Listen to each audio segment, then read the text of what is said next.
Let's have a chat about comments like these. If you don't know me, hi, I'm Ray. I'm an author of dark fairy tale fantasy, usually of the queer variety, written a few books, and I've been in the game for a while, so I get comments like this on my books on the regular. Now let me preface this conversation by saying that there is nothing wrong with critiquing queer books or critiquing the queerness in books, but there is something wrong when I see comments like this on queer books but not the same type of comments on straight books. Now, there are many versions of this comment. Some of the ones that I've gotten include that the queer plotline didn't go anywhere, or because I write fairy tale retellings, when I'm making a certain fairy tale character some form of LGBTQ+, I'm doing a disservice to that much beloved character and it's insulting somehow. See, it's weird when you think about it like that. Straightness. Why does straightness in a book have to go anywhere?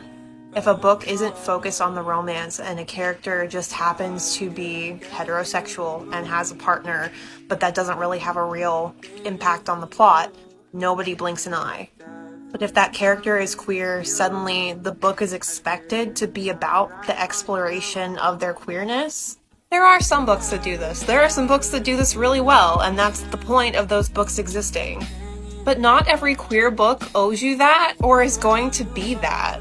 Why do I see so often that if queerness exists in books, it must be shoehorned in or put in there to tick some kind of a diversity box? But again, that comment is never made about straightness or cisness.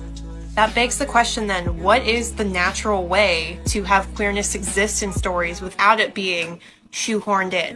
Where's the line? What's too much? What's not enough? And of course there's conversations to be had around tokenization. That's not what we're talking about here. But if the representation isn't harmful, ask yourself why it feels shoehorned into you.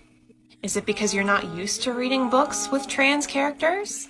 Is it because you're not used to seeing a character question why they're suddenly feeling an attraction to a gender that they've never felt attraction to before? That's probably the reason, and you probably should diversify your reading, not leave comments like this.